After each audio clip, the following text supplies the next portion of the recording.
les capots. Et qu'est-ce qu'on avait? On avait seulement les tam-tams. Yesu Azali Awa, Yesu Azali Awa. Si nous pouvons parler de l'évolution dans ce sens-là, aujourd'hui, on vient seulement des tam-tams, on a des keyboards. That is a type of evolution. C'est une étape, c'est une marque de l'évolution. Ce qui est l'honnête dans les qui quand tu veux prêcher, tu vas te traîner là au coin de l'avenir. Commencer à crier Yesu Azanabino, Yesu Aligobino, Mungongonia Sokeï. Mais si aujourd'hui tu peux avoir un microphone, nous avons évolué. Donc je pense que parlant de l'évolution, c'est beaucoup plus dire quels sont les aspects pour lesquels nous pouvons nous adapter à la situation pour propager l'évangile. Parce qu'aujourd'hui, vous allez accepter avec moi que c'est à travers les médias, même ça c'est une évolution, que les gens qui ne me connaissent pas peuvent me suivre. Ça c'est l'évolution. Mais c'est pour dire que Jésus a dit, soyez saints, comme moi je suis saint. Non, qu'on évolue, ça veut dire qu'on puisse quitter la sainteté pour vivre ce que le monde ne pouvait que nous puissions vivre aujourd'hui. Ça, ce n'est pas l'évolution. Voilà pourquoi je dis qu'il faut bien comprendre quand nous disons l'évolution. Évolution de quoi par rapport à quoi? J'aime ce verset biblique, c'est l'apôtre qui parle. Vous savez vous-même comment vous devez nous imiter.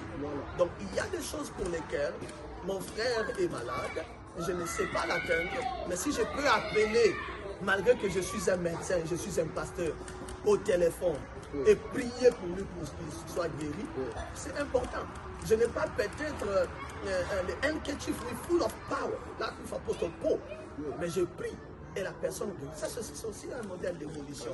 Mais en tout cas, c'est que je peux répéter de tout cœur, ou bien avec force, nous n'allons pas changer la doctrine que Jésus nous a donnée.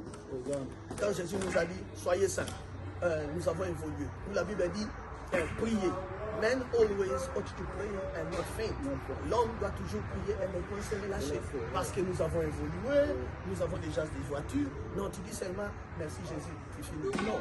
Donc ça, ce sont des choses qui viennent un peu diminuer la force de la doctrine chrétienne. Donc parler de l'évolution, il faut vraiment bien prendre les aspects de l'évolution. Et nous sommes médecins, nous savons, il y a toujours ce qu'on dit, il est important d'amener des changements. Mais faudrait-il encore, et ce qui est mieux, peser les répercussions du changement? Parce que si nous voulons évoluer, c'est bon, mais quels seront les résultats de cette évolution? Si cette évolution m'éloigne de mon Dieu, est-elle une évolution qui est nécessaire? Mais si c'est quelque chose qui m'aide à atteindre les autres, je parle des médias, c'est pas ceci. Donc la doctrine chrétienne est la doctrine chrétienne. Que ce soit en Afrique du Sud, que ce soit au Congo, que ce soit aux États-Unis, la Bible, c'est la Bible. Et elle est ce qu'elle est. Merci, c'est ce que je voulais dire. Toujours dans le domaine particulier, merci pasteur de ça. J'aimerais revenir un aspect. La Bible nous dit, la nature nous enseigne que je vais revenir au jardin, je vais revenir à Genèse. Quand Dieu a créé l'homme, il a soufflé. Et nous avons eu cette respiration. Et il a créé le ciel et la terre, il a créé les animaux. Il nous a donné le rôle de baptiser. De baptiser les noms, de nommer les animaux. Si nous regardons les animaux, Dieu, en commençant par la base, a créé Yes, your popcorn is finished. Come and take some. Il a créé male and female. Il a créé l'animal mâle et l'animal féminin. En parlant de l'évolution, il a dit remplissez la terre. L'animal mâle et l'animal féminin vont procréer. Je suis là, je suis dans la médecine. Ils vont donner d'autres générations. Et c'est comme ça que ça évolue. C'est le principe que Dieu a établi. Et maintenant, si il faut aller dans cet axe-là, je donne un exemple. Si maintenant nous observons les animaux, c'est toujours l'animal femelle et l'animal mâle qui s'accouplent pour procréer. Et c'est dans l'évolution. Ce n'est pas le contraire. Et du côté de la nature, ça n'a pas changé. C'est toujours ça. Et pourquoi nous voulons changer les principes et principes que Dieu a établis? Je verrai que revenir maintenant dans l'Église. Je pense que dans l'Église, il y a des principes fondamentaux que Dieu a établis, que nous devons suivre. S'il y a quelqu'un qui va changer ces principes, c'est Jésus-Christ. Ce n'est pas à nous de changer ces principes. À moins, avec l'évolution, nous pouvons, comme nous avons parlé dans Matthieu 27, aller faire de toutes les nations les disciples. Nous pouvons utiliser les médias aujourd'hui, comme nous le faisons, pour évangéliser, pour parler de la bonne nouvelle de Jésus-Christ jusqu'à son retour. Mais nous n'utilisons pas cette technologie pour détruire les principes fondamentaux qu'il nous a donnés. Donc, c'est une gloire au Seigneur. Les hommes de Dieu se sont expliqués si clairement. Si vous avez des questions, vous savez ce que nous faisons toujours, veillez les écrire. Nous aurons le temps, si l'Éternel nous le permet encore, d'avoir les hommes de Dieu pour, n'est-ce pas, préoccuper de toutes vos questions. Je vais poser une autre question encore, cette fois-ci encore au docteur Fabrice. Docteur, qu'est-ce que vous pensez de toutes ces personnes qui sont en train de nous suivre, qui pour eux pensent que la médecine en soi n'est pas bonne? Parce qu'il y a, nous avons même des religions qui interdisent à leurs membres d'église de ne jamais aller se faire soigner dans des hôpitaux, parce que là-bas, c'est le voodoo, c'est la sorcellerie, ce sont des choses montées par les hommes, on ne traitera pas comme il faut plutôt se tourner vers la tradition moderne, disons, praticien, voilà, aller vers ceux-là qui traitent avec de l'herbe ou bien des produits qui sont plus de la forêt. Mais je sais que aussi les médecins ou la médecine en soi, les produits qui nous sont présentés viennent presque aussi de la même source. Qu'est-ce que vous pensez de ces gens-là, de Dieu? Merci.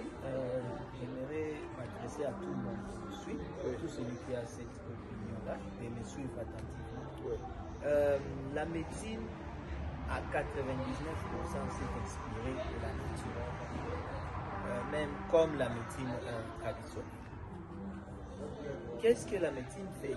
En fait, la médecine, on ne crée pas, on n'invente pas, on interprète. D'abord, on étudie le fonctionnement normal de l'organisme. Quand Dieu a respiré dans l'homme et l'homme a commencé à respirer, on regarde comment l'homme fonctionne. Il fonctionne, il y a les poumons qui le fait respirer, il y a les sangs qui véhiculent l'oxygène qui vient du poumon pour aller au tissu qui fonctionne. Et il y a maintenant à chaque complication, à chaque perturbation de ces faits-là, les médecins cherchent, ce qu'on cherche, on cherche toujours à faire revenir à la fonction normale que Dieu avait établie auparavant. C'est ce qu'on appelle la physiologie. La physiologie, c'est l'étude de fonctionnement normal de l'organisme. Je vais vous donner un exemple. Pour quelqu'un qui n'accouche pas, qui a un problème d'accouchement, qu'est-ce qu'on fait? On essaye de réunir le fonctionnement normal chez l'homme et le fonctionnement normal chez la femme. Et on les envoie s'accoupler naturellement. S'ils échouent naturellement, maintenant on va assister. Reproduction assistée. La reproduction assistée, qu'est-ce qu'on fait? Là où il y a les problèmes, par exemple, l'utérus n'est pas fonctionnel, il y a des myomes qui bloquent le passage pour que la sémence de l'homme puisse monter, arriver à l'ovaire. Qu'est-ce qu'on fait? On passe par l'opération, on enlève ces myomes-là pour faciliter à ce que la sémence de l'homme puisse monter et se retrouver avec la sémence de la femme qui est l'œuf pour concevoir. Donc c'est un exemple pour vous montrer que la médecine essaye de mettre en communication tout ce que l'homme a fait. C'est vrai qu'avec l'évolution maintenant, il y a on peut aussi créer, à partir du laboratoire, on extrait les semences de l'homme. Oui. On extrait l'œuf de la femme, on garde ça, on conserve ça parce que Dieu a créé, Dieu a fait que à un certain âge, après 50 ans, ces œufs-là de la femme se détruisent, ce n'est plus normalement fonctionnel. On conserve ça et au niveau du laboratoire, on le met ensemble. Quand il y a l'œuf, on remet ça dans l'homme. Donc la médecine, c'est juste faire revenir le fonctionnement normal que Dieu avait auparavant établi. Si je peux définir la médecine en gros. Je donnerai un autre exemple. Par exemple, le diabète. Problème de régulation du fonctionnement de l'insuline. Ça peut être, il y a des types de diabète du type 1, vous n'avez pas totalement l'insuline dans le corps, et le type 2, vous avez l'insuline, mais ça n'arrive pas à entrer dans la cellule pour réduire les taux de sucre. Qu'est-ce que la médecine fait? La médecine a compris que dans le type 1, on n'a pas de l'insuline. La médecine va aller, on extrait l'insuline que Dieu a créée, même chez les animaux. On extrait cette insuline-là, au niveau des laboratoires, on purifie, on prend rien qu'exactement cette insuline. On met ça dans les médicaments. Et on met ça dans des boîtes conservées. Ce sont ces insulines-là qu'on donne aux malades qui n'ont pas moyen de produire de l'insuline et de faire fonctionner de l'insuline-là. On donne ça comme injection pour pallier à ces problèmes de déficit d'insuline. Donc c'est pour revenir, pour vous dire que la médecine ne fait que faire revenir les fonctionnements normal que Dieu avait auparavant établi. Mais du moins, je ne vais pas me voiler la face pour dire, il y a aussi, aujourd'hui avec l'évolution, il y a des principes et de la volonté des patients qui vont à l'encontre de notre religion et nos principes fondamentaux de la vie. Par exemple, la médecine aujourd'hui peut, pour quelqu'un qui Dieu a créé un homme, qui veut devenir une femme, on peut extraire les hormones de l'homme qui le fait fonctionner, on peut lui donner les hormones de la femme pour se comporter comme une femme. Là, c'est aussi, la médecine peut faire ça, mais par rapport à nos croyances, nous chrétiens, nous ne pouvons pas aller à l'encontre des principes fondamentaux. Par exemple, les avortements, ce ne sont pas des histoires que nous chrétiens nous devons faire, et la médecine aussi ouvre une parenthèse. Si dans des lois, si dans des pays où les avortements sont autorisés, le médecin a le droit de se refuser de faire certains actes par rapport à ses croyances religieuses, culturelles.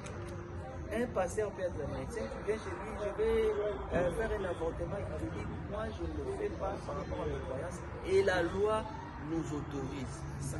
Donc il y a des dérapages aussi par rapport aux croyances, à l'évolution, mais j'aimerais dire à nos chrétiens que nous restions toujours dans les principes fondamentaux que Jésus-Christ a laissés pour qu'en la fin, parce que l'objectif terminal, c'est de nous retrouver au ciel à côté de Jésus-Christ.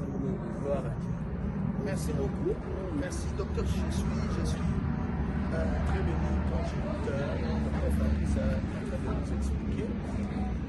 J'aimerais même aller un peu plus loin quand il a dit Dieu a soufflé. Je croyais que le docteur allait, comme il nous a tiré avant avec l'anesthésie, nous amener même à l'intubation ou à la notion de l'oxygène qu'on utilise aujourd'hui pour que quelqu'un qui soit réanimé, quelqu'un qui est tombé comme dead, tombé comme mort, parmi ceux dans les ABC Open Resuscitation, on parle il faut airway. Donc il faut des voies aériennes, il faut lui donner de l'oxygène pour que quelqu'un vive encore. Et c'est ce que Dieu a fait dès le commencement. Donc merci beaucoup, Dieu est merveilleux. Mais alors, pour rentrer à ce qu'on était en train de parler, j'aimerais peut-être, vous avez posé la question, mais j'aimerais un peu poser la question pour essayer un peu d'élargir la vision des choses. Bien sûr.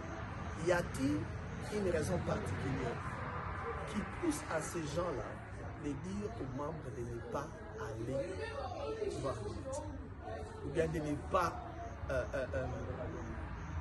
s'associer, ou bien faire bénéficier de la médecine. Bon, je vais m'expliquer avant de répondre à la question là. Et il y a un aspect que j'avais oublié de mentionner. La médecine peut servir d'évangéliser pour la gloire de Dieu. Donnons un exemple. Quelqu'un qui avait le cancer, qu'on diagnostique par la médecine qu'elle a le cancer. Elle revient, on prie pour elle, Dieu fait un miracle, il n'y a plus de cancer. Mais pour prouver qu'il n'y a plus de cancer, on se sert de la médecine, revenir faire le même examen et les résultats, la preuve, que voici la preuve, j'avais le cancer, et voici la preuve, le laboratoire, j'ai fait différents laboratoires, ont prouvé que je n'ai plus de cancer. Et ça va à la gloire.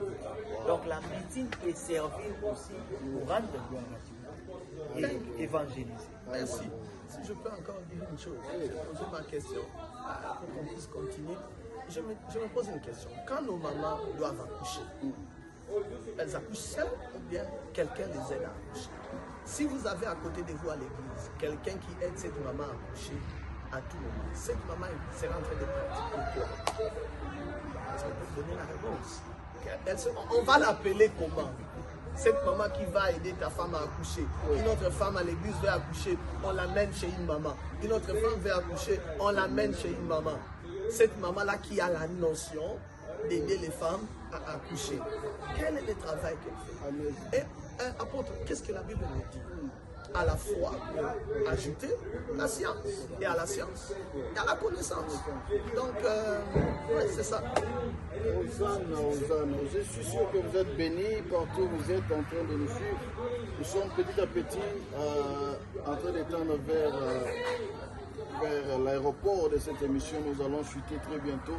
Mais avant qu'on puisse évoluer encore plus pour, n'est-ce pas, finir pour aujourd'hui, j'aimerais demander aux hommes de Dieu qui sont avec nous, celui qui sera disposé pour nous répondre. La Bible dit,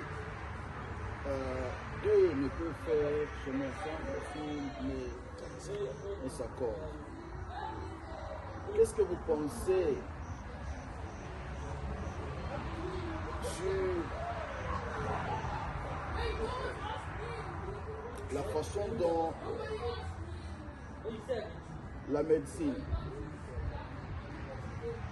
traduit et puis la médecine moderne marche?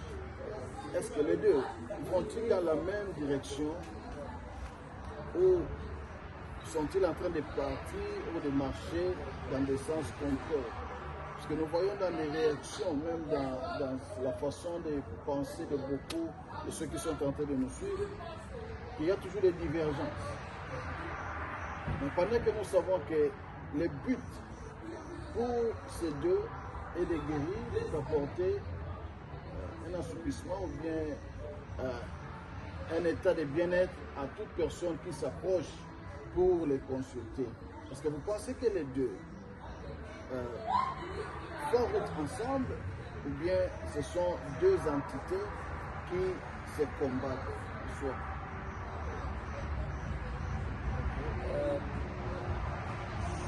Je dirais que l'objectif étant de guérir les sujets, nous tous nous convergeons vers la guérison. Mais maintenant, il faut voir de l'autre côté, comme de notre côté aussi, il y a quelles sont les bases de cette médecine. Parce qu'avec la médecine traditionnelle, il y a des gens qui utilisent des plantes qui ont des pouvoirs ou des principes médicinaux, thérapeutiques, si je peux utiliser le terme médical. Donc, vous pouvez dire les principes qui peuvent aider à guérir. Mais il y a aussi ceux-là qui utilisent l'exorcisme ou qui utilisent des principes spirituels qui est démoniaque. Par exemple, je dirais quelqu'un qui a une connaissance de... When we are done, we will call you. Go inside now.